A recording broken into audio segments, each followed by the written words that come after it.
Hey team, it's Susie. Wanted to say hi and give you an update, a quick update in association with this month's newsletter.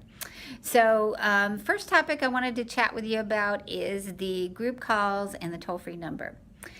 So, as you may be aware, the group call was intended to give volunteers moving through the process a way to reach out and talk to somebody if they had questions about the intake process itself, or if they were having challenges with that. And it has been, as of May 19th, replaced with a toll-free number. So people could call Monday through Friday, business hours, to get some real-time help. So I wanted to kind of give you the why behind that decision. So when we looked at group calls and we saw what was happening, we did a little bit of analysis just to kind of see if we were reaching the audience we needed to reach and giving them the support that they needed. And what we saw is that of all the group calls that occurred in the month we were looking at, only about 30% of them actually had people call in. And so in total, we only were able to really speak to about 28 people in the month with the group calls in the month we looked at.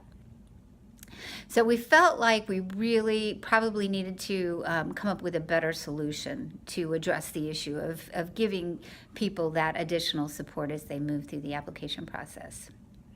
So the toll-free number was stood up recently, and as I mentioned, it's manned by the division managers Monday through Friday, business hours, to give that extra support. And what we found is we're getting, where we were only reaching a small handful of applicants as they're moving through the process, now we're getting, in the whole month of April, we saw about 200 inbound calls. So I think we've really increased the audience size and provided that support in a way, we feel in a way that's more appropriate for the needs of our audience.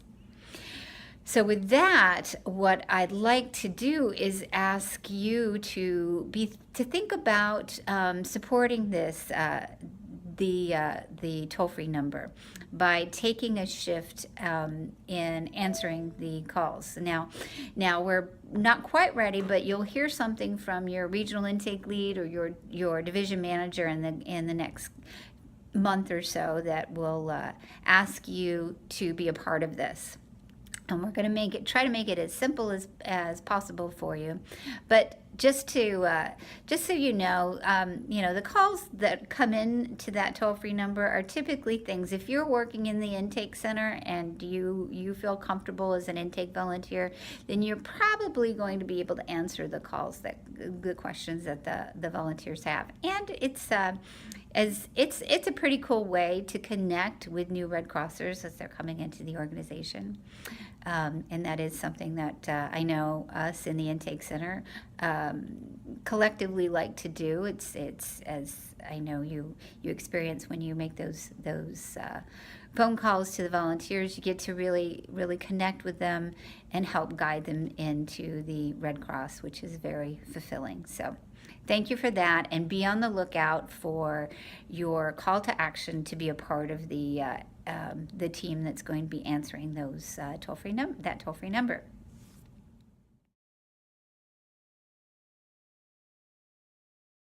The next thing I wanted to update you on is the good work that the VIP Center volunteers have been doing to support some recent DRs that have happened. So particularly there was some pretty severe flooding in eastern and western Missouri and a tornado that touched down in Wisconsin. So VIPC volunteers Kathy Colath from Wisconsin and Heather Jacobson from South Dakota stepped up and really helped make these applications move through in a timely manner to help the DR respond in a way they needed to do. So big thank you to both Kathy and Heather for your support, for lending your time and your effort towards this effort. And also to the rest of the team, VIPC intake volunteers and regional intake leads, if you're not already plugged into the Hotshot team, consider being a part of it. It's very similar to what you're doing regularly. So the VIP center processes, as you know them, are pretty much the same as a member of the Hotshot team. They're just done in a shorter time frame. So please, if you're interested in, we need people to help support, particularly with the upcoming storm season. I know you may know here I'm in Texas, and we're all standing up in this part of the country for hurricane season. So hurricane season starts on June 1st, and we need to be ready in the VIP center to be able to handle whatever comes our way. So again, if you're interested in being a part of the Hotshot team, in addition to your regular intake duties, just reach out to your regional intake lead or your division manager, and they can help you, give you the training you need, and get you plugged in and ready to respond. So thanks again. We'll talk to you next month.